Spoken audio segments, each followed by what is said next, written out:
Hi students, hope all of you are safe and healthy. Today I am sharing this video to talk about two important points. The first being the latest notification from IFOA regarding September 2020 exams.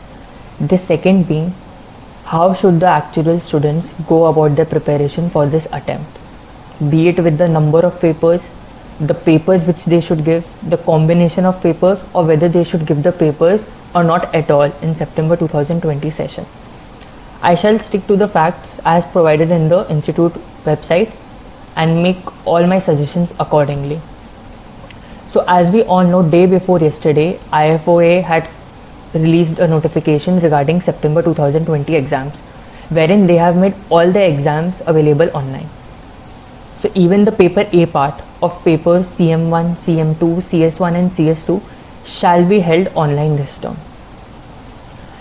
Many of us have lot of queries regarding this. For the past 2 days, I have been receiving tons of messages from students inquiring how the paper pattern would be, whether it would be more difficult, whether the pass marks would be higher, lower, and so on. So I'm going to answer all of these on the basis of the information provided by institute till now. They would be releasing more information in coming few days. So as of now, whatever information we have through their website, I'm gonna make my advice and my suggestion based on that. And I hope all of you also make your decisions and your choices accordingly based on the facts available today and not jump to conclusions. So the first question which all of us have in mind regarding the September 2020 exams is how the paper A would be conducted online.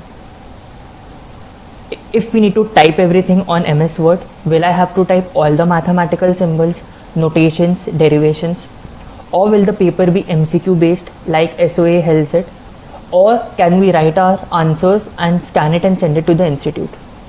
There has been no formal explicit mention regarding this. So to answer this question, we don't know. The institute hasn't informed yet.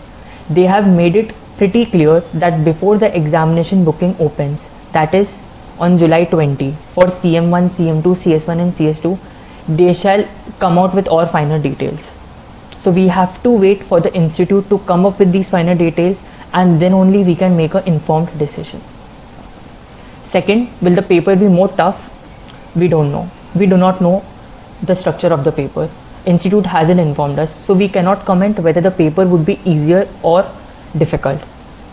Can they be solved within 3 hours 15 minutes if the papers need to be typed on Word along with all mathematical notations, derivations? We don't know. Will the paper be more application based with a higher percentage of comments based question? We don't know. The institute hasn't explicitly informed. Will we be able to complete the paper in 3 hours 15 minutes? It depends on the structure of the examinations, which we currently don't know the exact structure of it. So all these questions have one single answer. We have to wait for the institute to come out with finer details regarding the examinations. All we know right now is that exams are gonna be held online.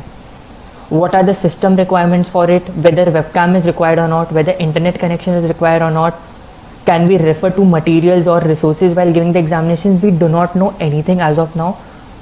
There have been certain passages in their notification which could be interpreted in different ways. Another doubt which students had is whether the same examination structure will continue even for the April 2021 sitting and the term afterwards. Again, the institute has made no reference regarding this, whether they would continue with this online structure or they'll again shift it back to the original structure. So it's my sincere request to all of you not to speculate, not to assume, not to interpret in your own choice of words regarding what the institute has notified. It might take certain days, but the institute will come out with finer details regarding the examinations.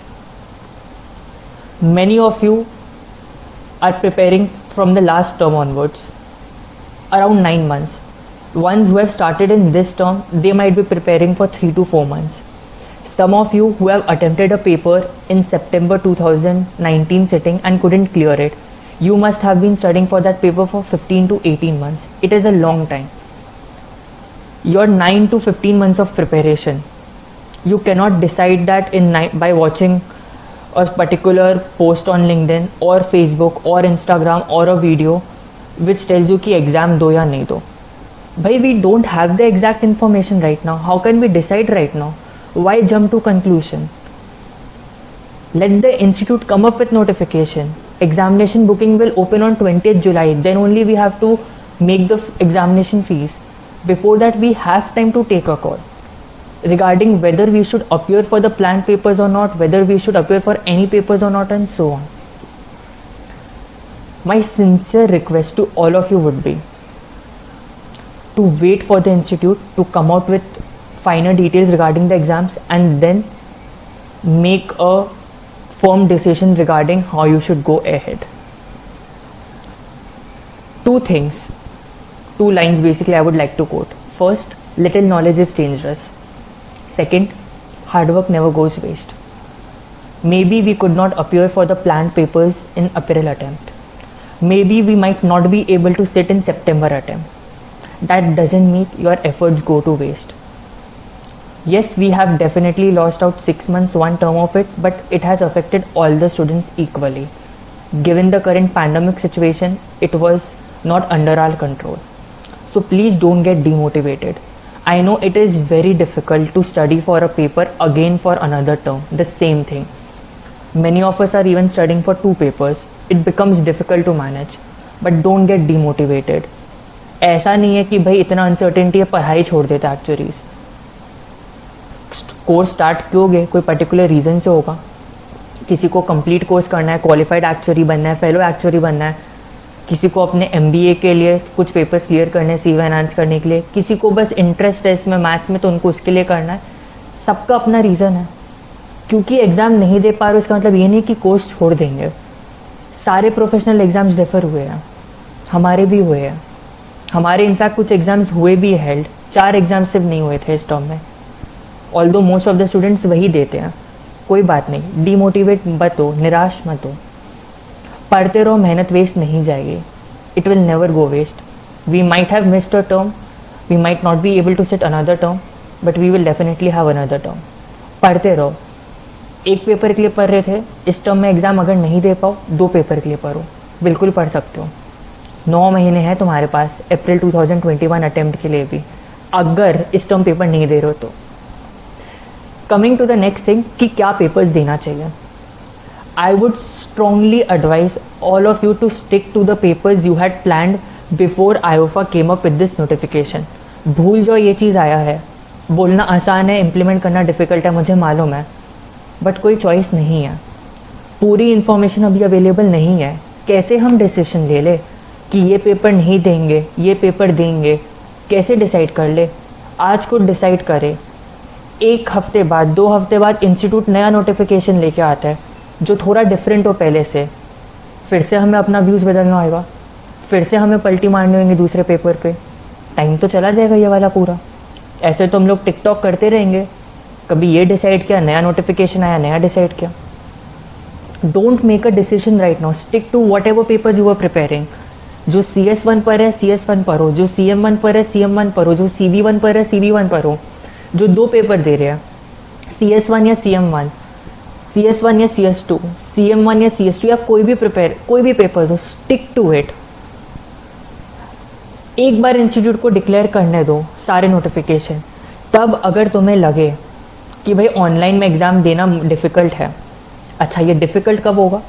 अगर word में अपने को सारा notations type करना है. बहुत लोगों को तो ये भी लगता है कि अपने मैथमेटिकल नोटेशन, स्टैटिस्टिकल सिंबल्स कैसे करेंगे वर्ड पे. कर सकते हैं, टाइम लगता है बट हम लोग कर सकते हैं. अब एग्ज़ाम ऐसे होगा या नहीं, वेट करो जब तक इंस्टीट्यूट एक्सप्लिसिटली वेबसाइट में मेंशन नहीं करे. प्लीज़ स्पेक्यूलेट मत करो. फ्रेंड्स, सीनियर्स, जूनियर्स, काफ़ी सारे लोग अपना ओपिनियन दे रहे, क्या हो सकता है, नहीं हो सकता है. ठीक है, we all have our opinions, but institute ने कुछ नहीं बोला है. Don't make a decision right now कि पेपर अब नहीं देंगे अपने CS1 या CS2 या CM1 या CM2. अपने को स्ट्रक्चर तक नहीं पता भी एग्ज़ाम का क्या है. पढ़ रहे हो तुम लोग 3 महीने से 9 महीने से, प्रिपेयर करते रहो. एग्ज़ाम देना है या नहीं वो अभी डिसाइड नहीं करना है। डिफ़िकल्ट होगा, नहीं देंगे एग्ज़ाम, अपने दूसरा पेपर देंगे, CB1 देंगे, CB2 देंगे, मे बी पेपर ही नहीं देंगे। आज नहीं समय है डिसाइड करने का। पहले इंस्टीट्यूट को डिक्लेयर करने दो, उसके बाद डिसाइड करेंगे। एग्जामिनेशन फ़ीस पे करने में टाइम है। एवरी अदर डे सम और other clarification is coming from the institute. So जैसे ही नोटिफिकेशन आया था, many of us had wondered कि उन्होंने जो लाइन लिखा था कि नॉन मेंबर्स एग्ज़ाम नहीं दे पाएंगे, क्या इनका डिसीजन सही या गलत है, वो अगेन अपना पर्सनल ओपिनियन है। मुझे सही नहीं लगता है। आप बोल रहे हो कि भाई इतने सारे मेंबर्स हैं जो एग्ज़ाम देने आएंगे तो नॉन मेंबर्स को केटर नहीं कर पाएंगे, बट आप नॉन मेंबर्स को तो अलाउ कर रहे हो अभी मेंबर्स बनना। इंस्टीट्यूट बोल चुका है 27 जून तक अगर एप्लीकेशन सबमिट कर देते हो, पेमेंट एंड ऑल शायद हो जाता है तब तक, तो आप लोग बैठ सकते हो सितंबर 2020 टर्म के लिए। सो हाँ, मेंबरशिप फीस देने का कॉस्ट लगता है। रिड्यूस फीस 208 पाउंड्स है। बहुत लोगों को नहीं देना है वो, बहुत लोग श्योर नहीं एक्चुअली इसको लेके। उन्हें एक पेपर पहले नॉन मेंबर की तरह देना था, तो डेफिनेटली उनके लिए बहुत ज़्यादा गलत चीज़ है, क्योंकि उन्हें मेंबरशिप लेना पड़ेगा। हम लोग इसको कंस्ट्रक्टिवली इंस्टीट्यूट के साथ रेस कर सकते हैं, बता सकते हैं कि भाई ऐसे मत करो, नॉन मेंबर्स को देने दो। We can try, but ultimately कोई ऑप्शन नहीं है। Whatever they decide, we have to act accordingly. So yes, non members can apply for membership right now if they complete all the procedure. एक simple form भरना, भी form भर दो तुम लोग, 10 मिनट लगेंगे, पैसे अभी नहीं देने हैं। ऑनलाइन फॉर्म भरना है, फॉर्म भर दो, पेमेंट मत करना मेंबरशिप एक्सेप्ट होने के बाद। अभी पहले इंस्टीट्यूट को डिक्लेयर करने दो एग्ज़ाम कैसे होगा, फिर ही मेंबरशिप फीस पे करना अगर तुम्हें लगे कि तुम एग्ज़ाम दे पाओ। पहले उनको डिक्लेयर करने दो एग्ज़ाम कैसे होगा, उस पैटर्न में थोड़ा टेस्ट करना, प्रैक्टिस करना कि तुम कर पा रहे हो या नहीं कर पा रहे हो, उसके बाद डिसीजन लेना। ये टाइम नहीं है डिसीजन लेने का। इंस्टीट्यूट को पहले सारे अपने जो भी इंफॉर्मेशन है डिस्क्लोज करने दो एग्ज़ाम्स को लेके। काफ़ी स्टूडेंट्स लोग इंस्टीट्यूट को रिक्वेस्ट कर रहे हैं कि एग्ज़ाम्स ऐसे नहीं ले, बहुत डिफ़िकल्ट है उनके लिए, कनेक्टिविटी इश्यूज़ है, मल्टीपल इश्यूज़ है। क्या पता है इंस्टीट्यूट ये सब बात समझ के मे बी एग्ज़ाम चेंज कर ले, यू नेवर नो, कुछ भी इन लोग नोटिफाई कर सकते हैं। So please wait for them to come up with final details regarding exams and then only take a call कि भाई कौन सा पेपर देना है, 2 पेपर देना है, 1 पेपर देना है, CM1 देना है, CB1 देना है, CB2 देना है, नहीं पता। CB1 CB2 ईजियर पेपर्स है कंपेरेटिवली, थियोरेटिकल है थोड़े, वर्ड में इंग्लिश टाइप करना है, सिंबल्स नहीं डालना है, हो जाता है। लास्ट टाइम एग्जाम जो है हो जाता है, ओपन बुक भी था लास्ट टाइम जहाँ तक है, अपने रिसोर्सेज अपने नोट्स को रेफर कर सकते थे, हेल्प हो जाता है। ईजियर पेपर्स है ना, अपने पास टाइम है ना जुलाई 20 तक, एग्ज़ाम सितंबर 21 से स्टार्ट हो रहे हैं ना, 2 महीना काफ़ी है। तब भी अगर अपने को लगे कि नहीं अपने एग्ज़ाम नहीं दे सकते CM1 CM2, मत देना, CB1 या 2 स्टार्ट करना, प्रिपेयर करके देना, अच्छे से प्रिपेयर कर पाओगे। बट आज के दिन चेंज मत करो। आसपास कौन क्या बोल रहा है मत सुनो, सबका अपना ओपिनियन है, सबका बात सुनोगे दिमाग ख़राब हो जाएगा।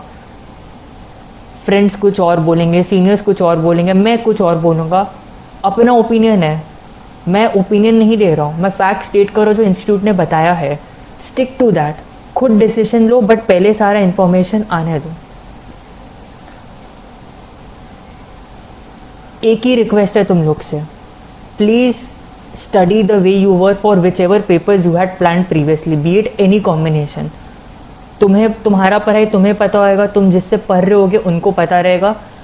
तुम लोग मिलके कॉल लो, किसी और को मत लेने दो, अपने फ्रेंड्स लोग को इन्फ्लुएंस मत करने दो। उनको नहीं पता मे बी तुम कैसे पढ़ रहे हो, क्या पढ़ रहे हो, तुम्हारा क्या सर्कमस्टांसेस है, कॉलेज में कितना प्रेशर है, नहीं है।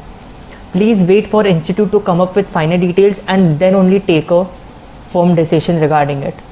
अभी पढ़ते रहो, डिफ़िकल्ट है, इतना अनसर्टेनिटी है, but stick to it. Time चला जाएगा, ये वापस नहीं आएगा, बाद में रिग्रेट करने से बेटर है अभी अपना पढ़ते रहे जो पेपर के लिए प्लान किया है। And as new information comes out we will take a inform decision, paper देना है नहीं देना है, कैसे क्या करना है। सेकेंडली, एकदम डिमोटिवेट मत हो, निराश मत हो। एग्ज़ाम नहीं दे पाए अप्रैल में, कोई बात नहीं, ख़राब लग रहा है, मुझे खुद को ख़राब लग रहा है तुम लोग के लिए। 3 महीने लॉकडाउन से मैंने एक क्लास नहीं लिया सेंटर में जाके, ख़राब लग रहा है, मैं कुछ नहीं कर सकता, हेल्पलेस भी फील होता है, पढ़ा नहीं पा रहा हूँ, इंटरेक्ट नहीं कर पा रहा हूँ तुम लोग के साथ। तुम लोग ने एक टर्म पूरा पढ़ा, पेपर नहीं दे पा रहा हूँ, I know it is difficult, but एक अपॉर्चुनिटी भी है, क्राइसिस, टाइम है हमारे पास एक्स्ट्रा घर पे, एक्स्ट्रा मेहनत कर सकते हैं, मल्टीपल पेपर्स दे सकते हैं, बिल्कुल क्लियर कर सकते हैं। मैंने किया है मल्टीपल पेपर्स क्लियर, काफ़ी स्टूडेंट्स ने क्लियर किया है, across the country across the world multiple papers clear हुए हैं। मेहनत तुम करोगे, बिल्कुल अच्छा प्रिपरेशन रहेगा, पेपर बिल्कुल निकलेगा। किसी को ऐसा बोलने मत दो कि तुम पेपर क्लियर कर नहीं सकते पढ़ के। कम टाइम रहे, डिफ़िकल्ट होगा, तुमको कॉन्फिडेंस है, लगता है सही है, बिल्कुल पढ़ना, निराशा मत होना, स्टे मोटिवेटेड, कीप स्टडिंग। थोड़ा अभी हो रहा है, ज़्यादा नहीं हो रहा है, कोई बात नहीं, थोड़ा थोड़ा पढ़ते रहो, 1 घंटा पढ़ो, 2 घंटा पढ़ो। ये सब बात में मत पढ़ो कि भाई कौन क्या बोल रहा है, ऐसा एग्ज़ाम होगा, वैसा होगा, भाई क्या होगा उससे, टाइम वेस्ट होगा। Please wait for institute to come out with final details and then only make a firm final decision regarding the choice of papers and whether you should sit for a paper or not at all in September session. All of you stay safe, stay healthy, keep studying.